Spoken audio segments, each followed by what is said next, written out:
these are people who see themselves as gods, who want to be world historical figures. They're literally. You think they do that? Who do you think is doing that? Well, like Jeff Bezos, for instance. Right? You think he thinks himself as a god? Yeah. Really? Yeah. Really?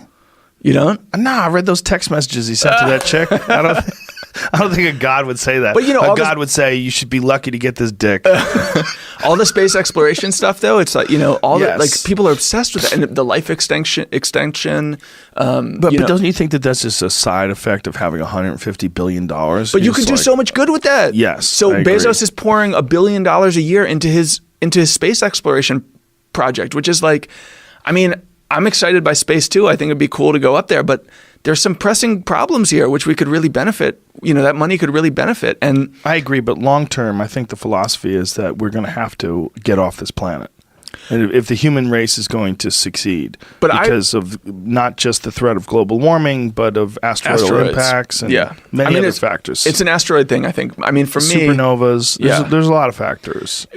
On the particular question of climate, there's just no way that the Earth is going to get as inhospitable as Mars is. So the idea of building a colony there as a hedge against global warming is just crazy. It is ridiculous. Yeah. But on the positive note, if we could fix that shithole, like imagine what we could do here. Yeah, paradise. Well, the idea is terraforming, right? That they're going to go there with some kind of massive machine that's going to create oxygen in the environment, and it's a good place to practice because no one lives there. Right. So you could do all kinds of goofy shit and go, well, good news and bad news.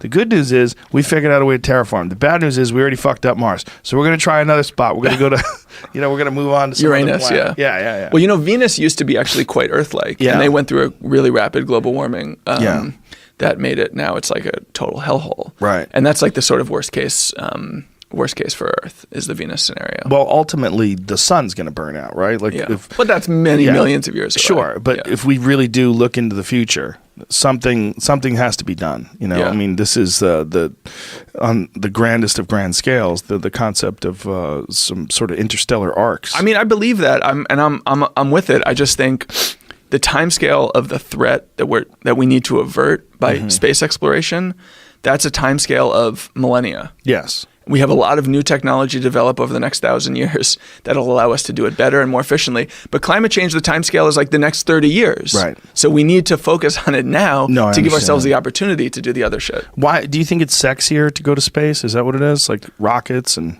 I mean, I think for these dudes. Yeah. Yeah. It's a big metal dick shooting off in the atmosphere. That's what we're doing. We're trying to fuck space. I actually made that argument about Mars. Yeah. That it's like they're shaped like dicks. It's yeah. There's something to that. Yeah.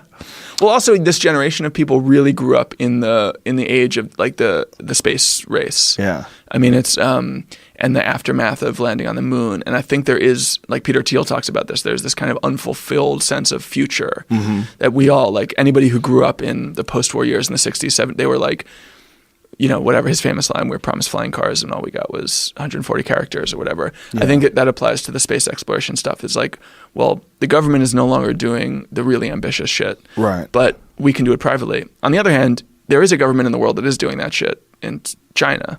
They just landed on the far side of the moon. They're doing really aggressive space exploration. And I haven't been there in 20 years, but the people I know who live there say there is so much faith in the future there. They just believe in a very inherent, deep down way that like the future will be better and sci-fi-y in an exciting way. And that's so foreign from the way that Americans think about the future. Is that part of the benefit of having a dictator run things? I think it's just like they're on a huge upswing. Right. But it's so also like there's no debate about how things get done. Yeah. Totally. I mean, that's what I was saying before. It's like it gives you some hope for climate. If like Xi Jinping is just like, okay, immediately no more coal, they'll all stop. You know, but he's also throwing 2 million Muslims in concentration camps. Right. Yeah. This Bezos thing, I mean, I'm not criticizing you because I think it's a very common thought. But why is it that when we look at these super rich billionaire characters that are on the top of the heap, why do we think of them as like having these tremendous egos and looking like gods? Isn't it sort of just that's just how you're always going to look at someone who lives in a $100 million house? And it's possible. I think when you look at I mean, not to get too like armchair psychologizing about Bezos, but when you look at the physical transformation that he's put himself through, when you think about like the life extension, What has he done physically? well, he's just like, I mean, if you look at photos of him when he's like a young man, he's, you know, just kind of like dweeby. Right. And now he's like an action hero. Is he really? Yeah. I mean, maybe not like you, but he's pretty. Is Bezos jacked? Am I missing something? Let me show It you. definitely looks different. Well, Yeah. pull up some images of Jeff Bezos jacked. I didn't know. But Well, he got a trainer. I mean, no, I'm not blaming him, but that's only one part of it. I would say bigger than that is, you know, the just how thin-skinned the world's. okay, let me say, zoom in. Well, I guess he's got some arms. Yeah. There he is. Oh, wow, that's a big difference. Yeah, but he's also got a vest on. I guess his arms do look pretty big. Yeah. I mean, there's some veins.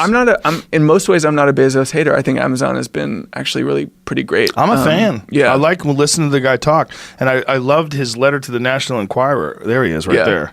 Yeah, so he looks fit. Yeah. In front of the King Kong Rampage movie. Is Yeah. that him? Yeah. Yeah, he looks pretty good. Okay. I guess physical transformation. But that's, yeah, probably. But life extension, like Yeah. uploading your brain to the computer. There's so many. Is he into that shit?